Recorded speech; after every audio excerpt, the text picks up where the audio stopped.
nice to see you guys again. Of course, you know it's Mintley. So, of course, even though you're studying abroad, you're around so many new people, right? Like you have people from all over the world, people from the country that you're trying to learn the language from. So you should be making friends, right? Even though you're in another country, it's the same thing as being in your country. And I think one thing I was really upset about myself was that I was like, I'm here. I should be making friends. I should be doing this. When in reality, like, you're there for your experience. Like, yeah, make the most of it, but at the end of the day, like, the point of going there was to be happy.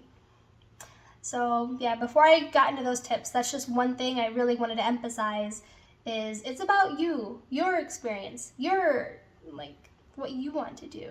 So the first thing when you're studying abroad, it is extremely, extremely, extremely important to introduce yourself the very first week, because during this time there's no cliques, there's no like big friend groups happening, there's nothing of that nature. You're all there on a clean plate, which is the perfect time to make your own friend group, to form friends, to have new experiences and stuff like that. And one thing I did is I went down to the cafeteria and I would just sit there and just say, hey, can I sit with you guys? And that is actually one of the ways I met my friends. I have a group of friends that are 7 girls, and we literally every night had dinner together for 6 months. It was beautiful. It was like a family. Funny enough, I met her because I just went outside the room and I was like, oh, hi. And she's like, oh, hi, do you want to meet my friend? And then later, yeah, that's just how it happened. But I really want to emphasize the first week is extremely important. Leave your comfort zone and talk to people.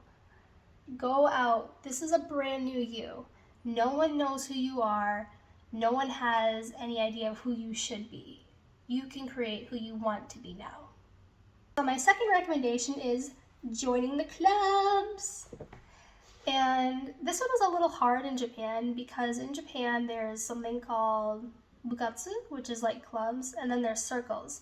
Circles are, this is just if you're in Japan, circles are more casual, like what we're used to in America, how like we do sometimes semi-serious stuff, but half the time it's just more of a socializing thing. In Japan, clubs are 100% serious. Like there's clubs that go to nationals and compete with people from all over the world. Like some of these clubs are very serious. I was in a club myself. So like there's trainings like 3 times a week and stuff like that, which is really good bonding experience. But I would recommend a circle for a lot of people because you get to meet a lot of people and you get to, it's just more relaxed. Like I know my friend was in the tennis club and they went to izakayas, which is like a bar, like every weekend, and he got really close with a lot of people and was able to see so many cool things. So highly recommend joining clubs or circles in your university. There most likely is something like a organization fair where you can go there and you can see all the clubs and all the organizations, which I highly recommend going. Even if you don't have anybody, if you haven't talked to anybody the first week of orientation or school, I highly recommend going because you still have a chance to make friends and become a friend group. And also it's really good to join clubs because then you're also learning the language. You are literally going and immersing yourself in that language, which is really good because that's what helped me with my Japanese a lot. I was actually in a club and it was so much fun. I genuinely loved every second of it. A lot of the times we spoke Japanese, and even though I was quiet, my understanding skills increased drastically. And I think it is because of this club. So, highly recommend joining a club because it is definitely a big asset. So, my third thing, if by chance you didn't meet anybody the first week of school, or you also don't really want to join any clubs because you're like, it's not really my thing, or if you just don't really want to make friends with people on campus, which I understand, sometimes you don't want to make friends on campus because if one person knows something, the whole campus is going to hear about it, or all the international students.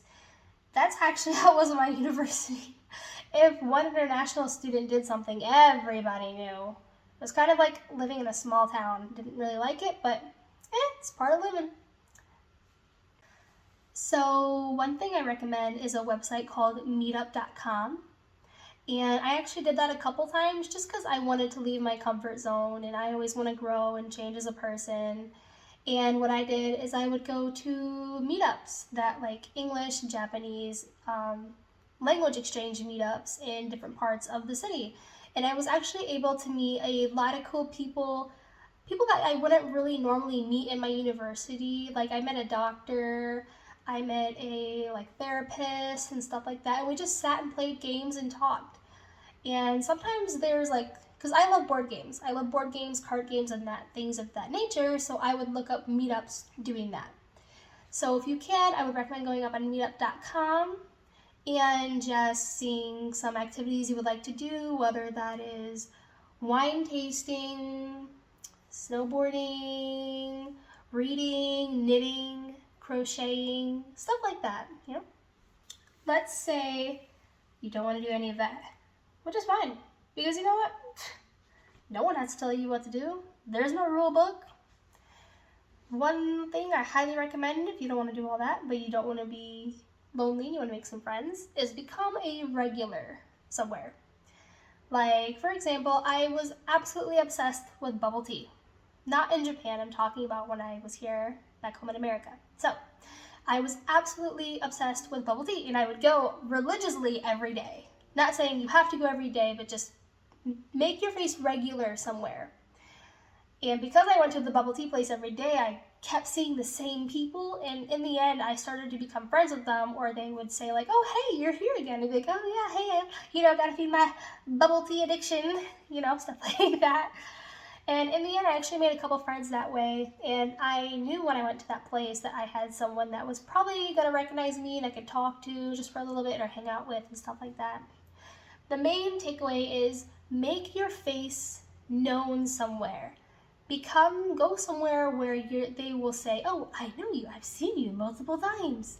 And try to make it like a hangout place, like maybe Starbucks or something of that nature, or a library.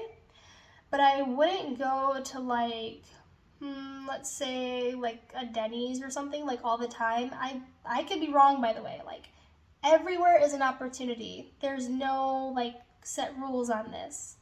But just somewhere where you notice a lot of people tend to hang out, but it's not a quiet place, like not the library per se, unless it's a library where people talk, The biggest takeaway I want you to take is step out of your comfort zone.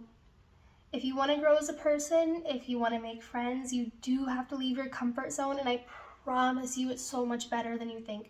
Like, at the end of the day, who really cares, Like, I understand it's really anxiety driving. Like, I was very anxious too. I was very scared because it's like, oh, what if I'm rejected? Which I had been rejected before, and you just walk away, because I can guarantee you will meet someone who will want to be your friend, who has the same interest as you.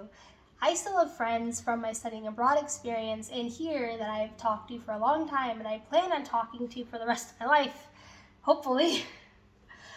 But you have to leave your comfort zone. And this isn't only about making friends. This is about everything, really. I promise you, if you try it, you will be happy. There are more people that regret what they didn't do versus what they did do. So just take that piece of advice with you. Well, thank you so much for watching my video. I hope it was very helpful. If you have any questions or comments or concerns or anything you really want me to do a video on, please let me know, and I would love to make it for you. All right, thanks guys. Bye-bye.